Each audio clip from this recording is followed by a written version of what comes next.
The door to my new dorm room swung open, and my heart stopped. Nathan Black stood in the doorway, a moving box balanced in his arms, his dark hair falling across those devastating green eyes. I'd spent 2 years trying to forget. For a moment, neither of us moved. The box slipped slightly in his grip, and that small movement broke the spell. "Lucas," he said, and God. Even my name sounded different in his voice, softer, weighted with something I didn't want to name.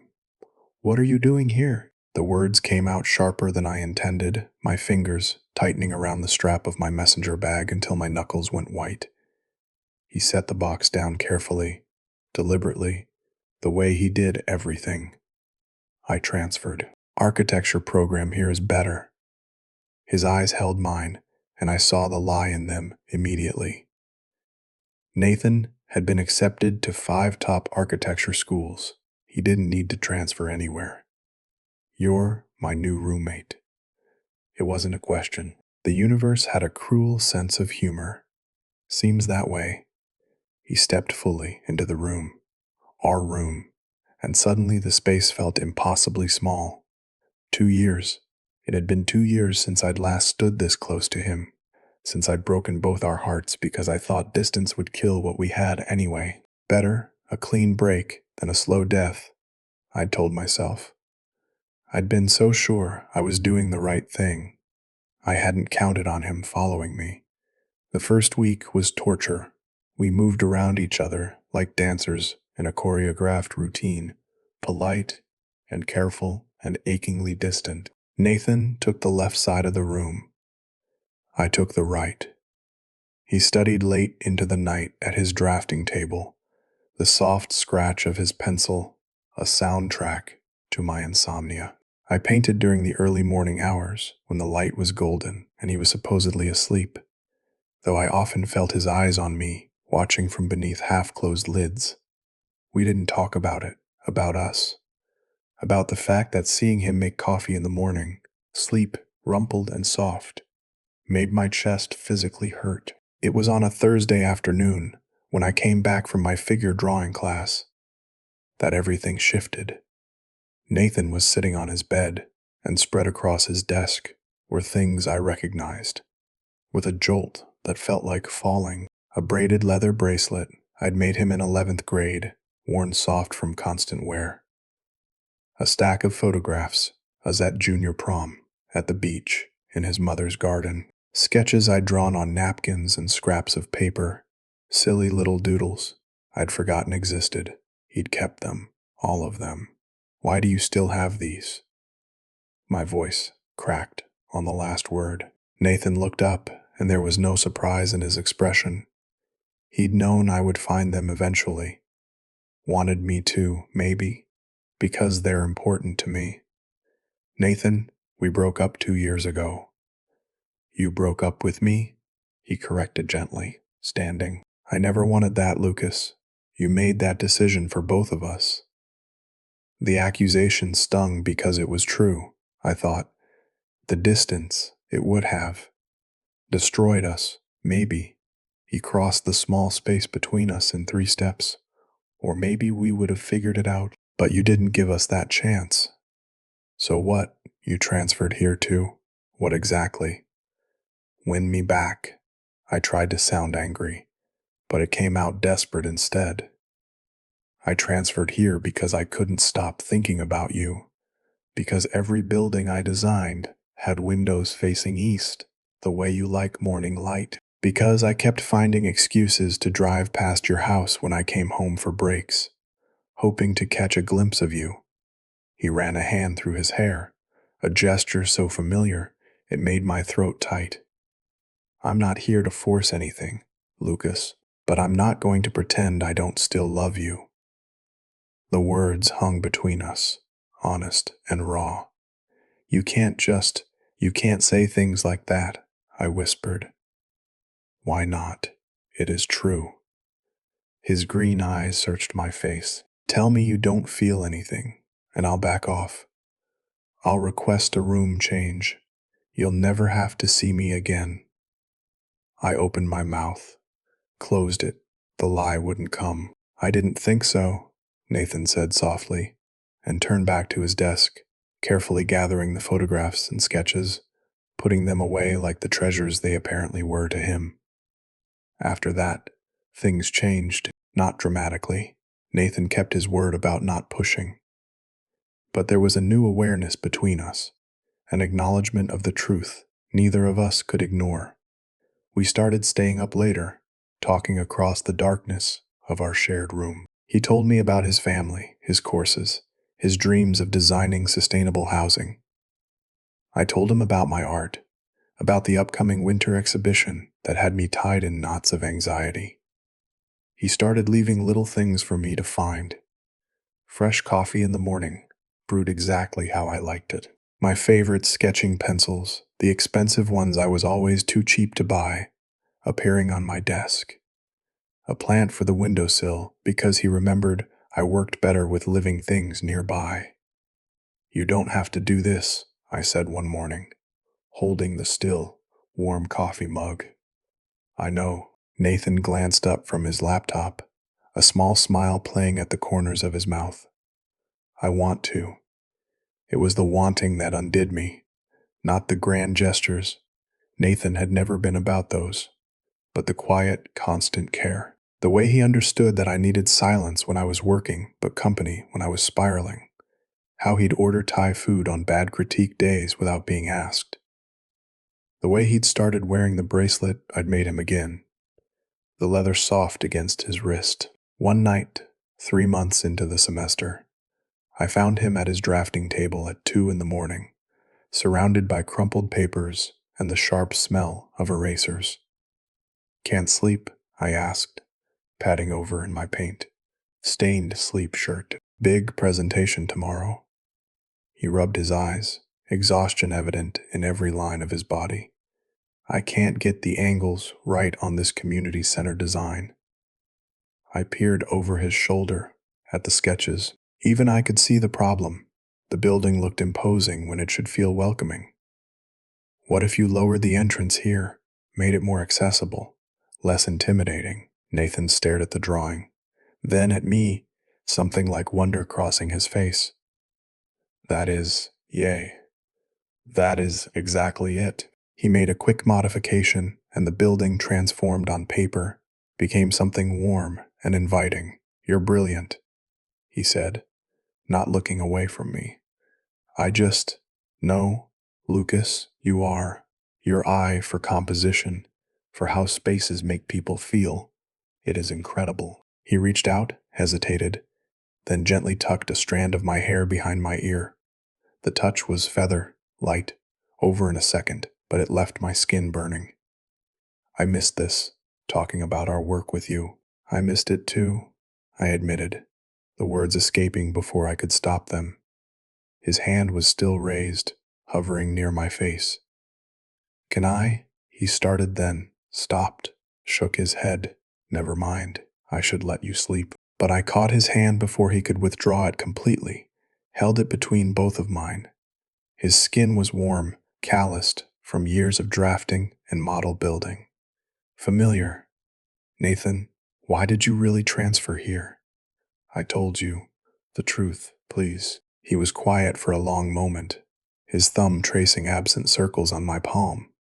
"Because the morning you left for college, I realized I'd just let the most important person in my life walk away. Because every day since has felt incomplete.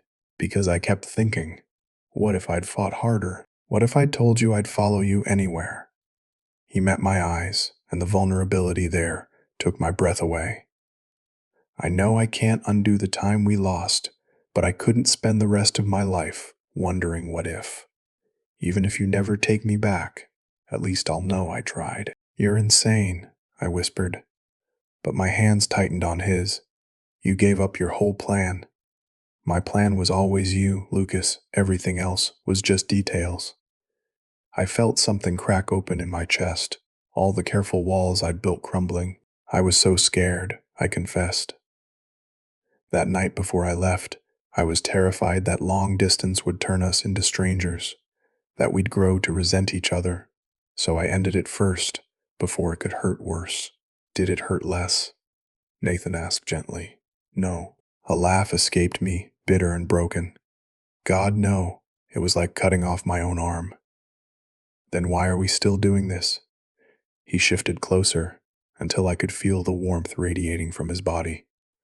Why are we pretending we don't want the same thing? Because what if? I started, but he pressed a finger to my lips. No more what ifs, no more running, scared. His eyes were intense, burning with a determination I remembered from 1,000 late-night conversations, 1,000 stolen moments. I love you, Lucas Grant. I've loved you since we were 17, and you got paint in your hair during art class. I loved you when you left. I loved you every single day you were gone. And I'll love you tomorrow, and next month, and next year, whether you give me another chance or not. But I'm here, and I'm asking, please, let me prove that we can do this. Tears were sliding down my cheeks, hot and unstoppable. I never stopped loving you either, I choked out.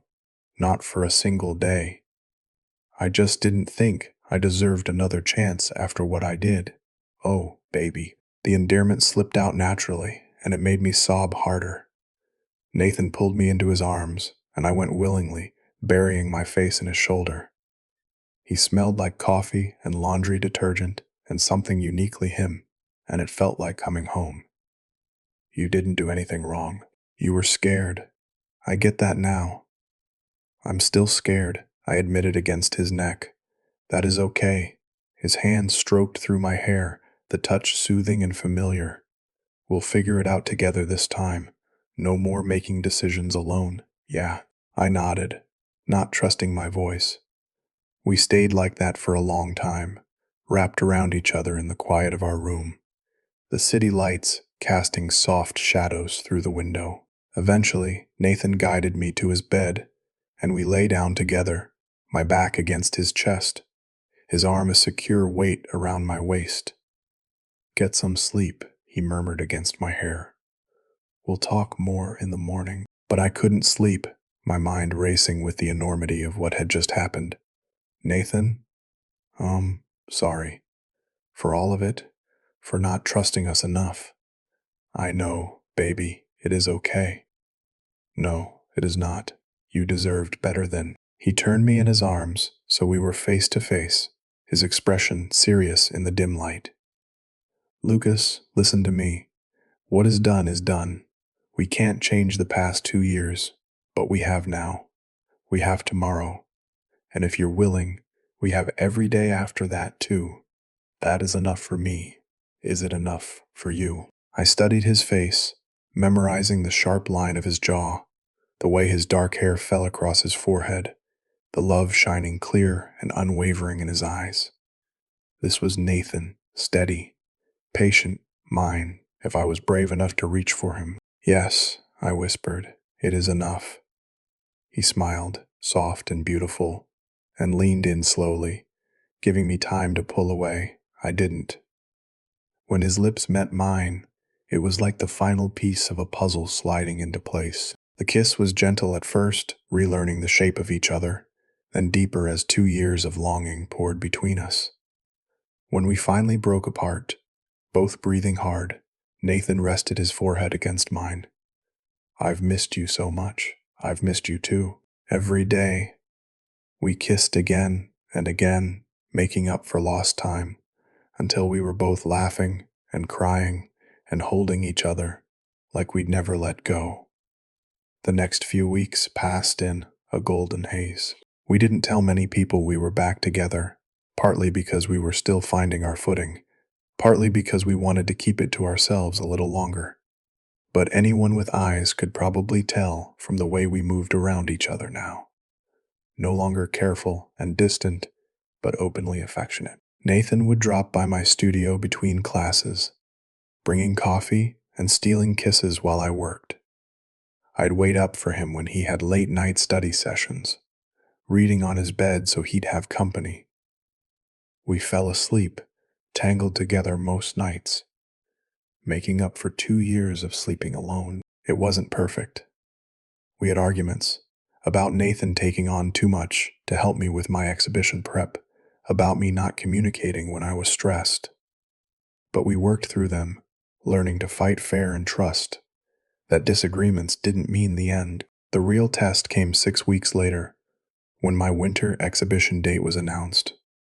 I'd been working toward this for months, but suddenly it was real and terrifying. The exhibition would feature 6 major pieces from art students, and mine had been selected. It was a huge honor and a massive opportunity for exposure, and I was absolutely paralyzed with anxiety. What if it is not good enough? I paced our dorm room, hands shaking. What if the critics hate it? What if Lucas? Nathan caught me mid-stride, hands firm on my shoulders. Breathe.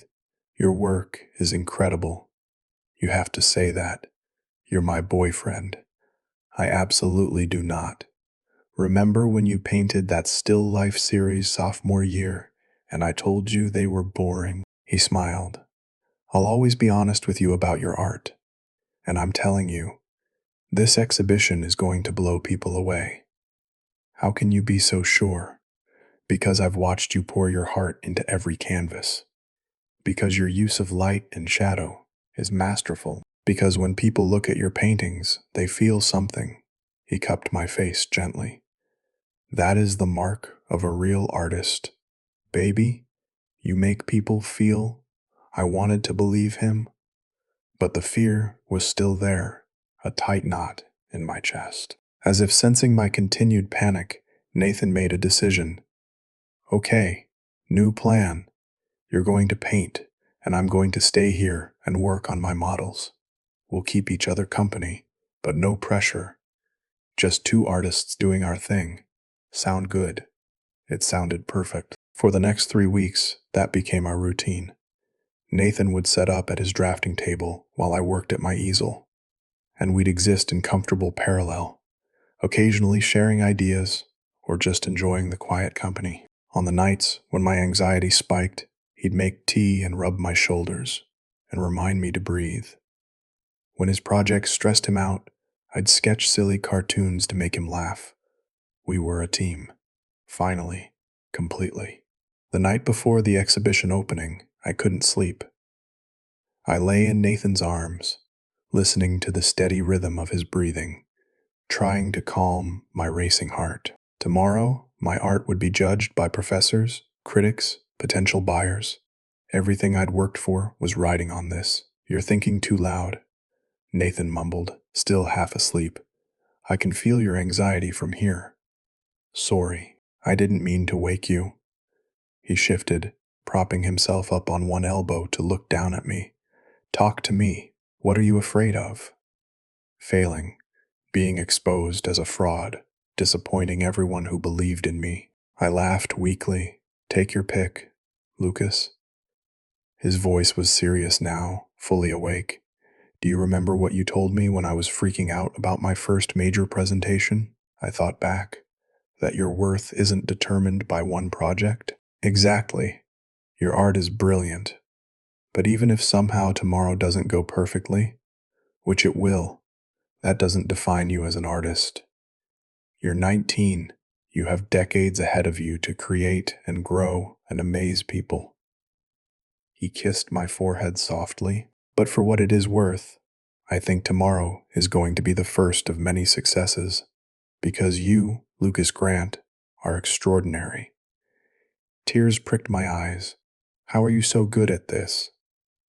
At what? Loving me, knowing exactly what I need to hear. He smiled, brushing away the tears that had escaped down my temples. I've had years of practice, and I plan to spend many more perfecting it. Something shifted in my chest at those words. Many more years. A future. Something I'd been too scared to think about before. Nathan, I said quietly, I love you. I know I've said it already, but I need you to understand. I'm all in this time. No more running, no more second. You and me, whatever comes. His eyes went soft, tender in the darkness. Yeah, you followed me here, changed your whole life plan because you believed in us. The least I can do is have the same faith. I reached up, threading my fingers through his hair. I'm sorry it took me so long to catch up. You're here now. That is what matters. He kissed me, slow and deep and full of promise. When we broke apart, he was smiling. Now, get some sleep. You have a big day tomorrow, and I want you well, rested so you can fully enjoy your triumph. Confident much in you, always. I settled back against his chest, feeling his heartbeat steady beneath my cheek. For the first time in weeks, the anxiety eased, replaced by something warmer, steadier. Tomorrow would come. Whatever happened, I wouldn't face it alone. The exhibition was held in the university's main gallery, a beautiful space with high ceilings and natural light flooding through tall windows. My 6 paintings were displayed along the east wall. Nathan had been right. I did love morning light. Each one a study in shadow and illumination. The series was called Coming Home, though I hadn't told anyone what it meant. Each painting featured architectural elements, doorways, windows, staircases, but with human elements woven through. A hand reaching for a door handle, light falling across an empty room that somehow felt full, a shadow on a staircase that suggested waiting or perhaps welcoming. They were about Nathan, of course, about finding my way back to him, about spaces that became meaningful because of the people in them. As the gallery filled with professors, students, critics, and collectors, I stood near my work, trying not to visibly panic. Nathan was supposed to be here by now, but his last class ran until 6, and it was already 6:15. Lucas Grant, a woman in an elegant black dress, approached, catalog in hand. I'm Miranda Chen from the Contemporary Art Review. I'd love to ask you a few questions about your work. We talked for 20 minutes, her questions insightful and genuinely interested. She seemed particularly struck by the interplay of emptiness and presence in my paintings. There is a sense of longing in these, she said, studying the largest piece, a doorway with light spilling through, and a shadow just visible, as if someone were about to enter. But also hope, like these spaces are waiting for something or someone to complete them.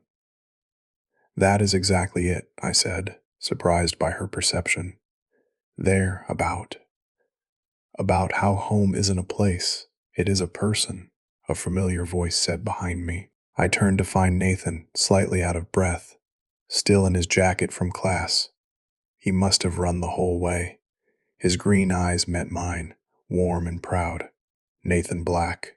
I introduced him to Miranda. Also, an artist, architecture focus, and the inspiration, I'm guessing. Miranda smiled knowingly between us. Nathan grinned. Guilty as charged. We talked a bit more, then Miranda moved on to other artists.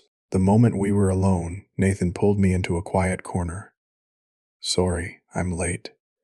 Professor kept us over to return projects. It is okay. How did you do? Top marks. But his attention was already on my paintings, studying them with an intensity that made my heart race. He moved from piece to piece, taking his time, and I watched his face shift through emotions, recognition, tenderness, something that looked like awe. When he finally spoke, his voice was rough. Lucas, you painted us, I painted home. I corrected softly. Like she said, home is a person. You're my person, Nathan. These are about finding my way back to you. He turned to me, and his eyes were bright with unshed tears. I don't even know what to say. They're beautiful. You're beautiful. He pulled me close, heedless of the crowd around us, and kissed me thoroughly. When we broke apart, both breathing hard, he rested his forehead against mine. Thank you for letting me be part of your art, for letting me be part of your life again. Always, I promised. From now on, always. The rest of the evening passed in a blur of conversations, business cards, and surprising interest in my work. 2 collectors expressed interest in purchasing pieces, and a local gallery owner asked to meet with me about a potential solo show in the spring. But the best part was Nathan, a constant presence at my side, proud and supportive and loving. Every time I caught his eye across the room, he'd smile at me like I'd hung the moon, and my anxiety would settle just a little more. As the gallery began to empty, we found ourselves alone in front of my paintings again. "You know what the best part of tonight was?" Nathan asked, his arm around my waist. "The two collectors fighting over who gets first pick."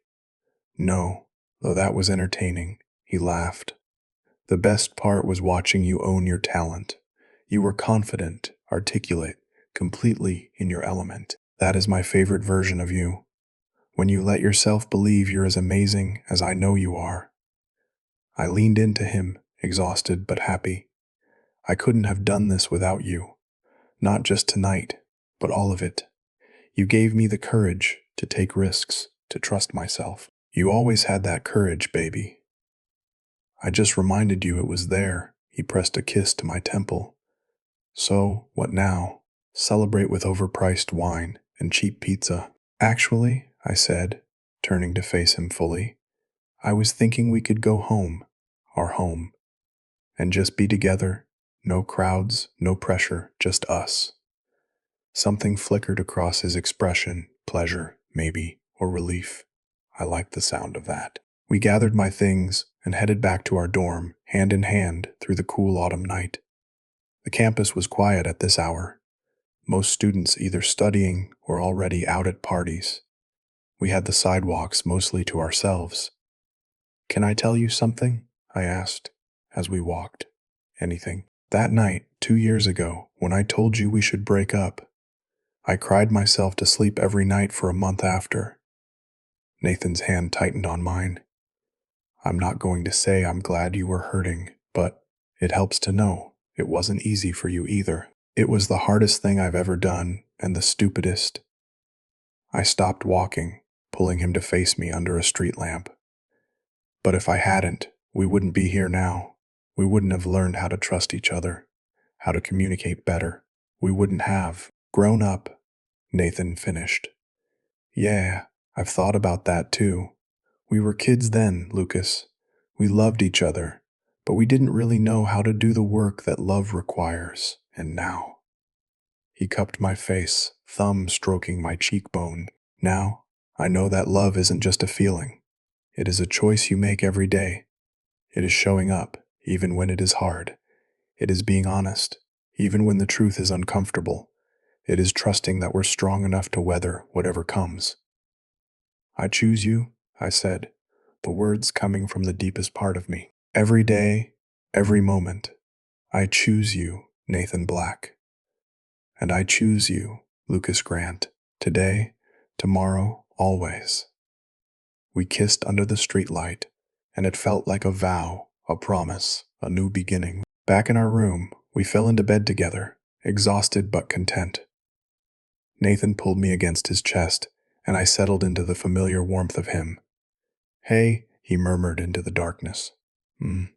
Remember when you asked me why I kept all those things? The photos and sketches and bracelet? Yay. It is because I knew, even then, that I'd find my way back to you. Maybe that is crazy, but I just knew that our story wasn't over, that we had more chapters to write together." I shifted to look at him, finding his face in the dim light filtering through our window. "What kind of chapters?" "All kinds. Graduation, first jobs, first apartment together, assuming you want that." He said the last part carefully, like he was afraid of presuming too much. "I want that," I said immediately. "I want all of it, every chapter, every page, every word, with you." His smile was radiant, transforming his whole face. "Good, because I have about 1,000,000 ideas for our future, and they all involve you. Tell me one." "Okay." "So after graduation, we get an apartment with huge windows for your studio. Something with good bones that I can redesign. We'll adopt a cat. You've always wanted one. And we'll have Sunday morning pancakes and terrible reality TV binges and arguments about whether to paint the bedroom blue or green. Green, I said. Definitely green, like your eyes. He laughed, the sound warm and rich. See, we're already compromising. We'll be great at this. What else? We'll support each other's careers, come to each other's shows and presentations, build a life that makes space for both our dreams. His voice softened. And maybe, someday, if you want, we'll make it official. Rings and vows and the whole thing. But there is no pressure, no timeline. I'm in this for however long you'll have me. My throat went tight with emotion. Forever, I'll have you forever. That works for me. We lay there in comfortable silence for a while, just breathing together, existing in the same space. It was peaceful in a way that felt earned, hard-won. Nathan, I said eventually. Yay, baby. Thank you for not giving up on us, for being patient with me while I figured my shit out, for loving me even when I made it hard. Loving you has never been hard, Lucas. It is the easiest thing I've ever done. I kissed him then, pouring everything I felt into it, gratitude and love and hope for all those future chapters we'd write together. He kissed me back with equal fervor, his hands gentle but sure on my skin. When we finally settled down to sleep, wrapped around each other in the darkness, I felt something I hadn't felt in a long time. Complete peace. No anxiety about the future, no regrets about the past. Just this moment, this man, this love. I love you, I whispered against his chest. I love you too, he murmured back, already half asleep. So much. As I drifted off, I thought about my exhibition title, Coming Home. It wasn't just about the paintings, about doorways and light and shadows. It was about this, Nathan's heartbeat steady beneath my cheek, his arms secure around me. The certainty that I was exactly where I belonged. I'd spent 2 years trying to run from this, convinced that love couldn't survive distance and change. But Nathan had proven me wrong. He'd shown me that real love doesn't give up. It adapts, it grows, it fights. And sometimes, if you're very lucky, it follows you across state lines and becomes your roommate, patiently waiting until you're ready to come home. We had graduated now from ex-boyfriends, to roommates, to lovers, to something more permanent, more real. We had years ahead of us, years of growth and challenges and joy, years of Sunday morning pancakes and gallery openings and architectural triumphs, years of choosing each other again and again. The next morning, I woke to sunlight streaming through our window and Nathan already awake, watching me with soft eyes. Morning, he said, brushing hair from my forehead. Morning. What time is it? Early. But I couldn't sleep. I kept thinking about everything, the exhibition, our conversation last night, the future. He smiled. Good thoughts, for the record. Yeah, I'm happy, Lucas, really, truly happy. Are you? I considered the question seriously, taking stock of my life. My art was starting to gain recognition. I had a partner who supported and challenged me. I had a future I could actually look forward to instead of fear. Yeah, I said, meaning it completely. I'm happy. For the first time in a long time, I'm exactly where I want to be. Good. Nathan leaned down and kissed me, slow and sweet, because I plan to spend the rest of my life making sure you stay that way. And he would, I knew, just as I would spend mine doing the same for him. We got up eventually, started our day like any other coffee and toast, and stolen kisses in the tiny kitchen area. But it wasn't like any other day, not really, because we both knew, without saying it, that we'd turned a corner, that we'd chosen each other, consciously and completely, and that choice changed everything. As I settled at my easel later that morning, Nathan at his drafting table, I started a new painting. This one wasn't about longing or searching. It was about arrival. About two people who'd found their way back to each other and decided to stay. About home. Nathan glanced over at some point, saw what I was working on, and smiled. He didn't need to say anything, he understood. That was the thing about us now. We understood each other. The lost years had taught us both how to appreciate what we had, how to communicate, how to trust. We weren't the same scared kids who'd broken up because they couldn't imagine a future together. We were better, stronger, ready. And our story, our real story, was just beginning.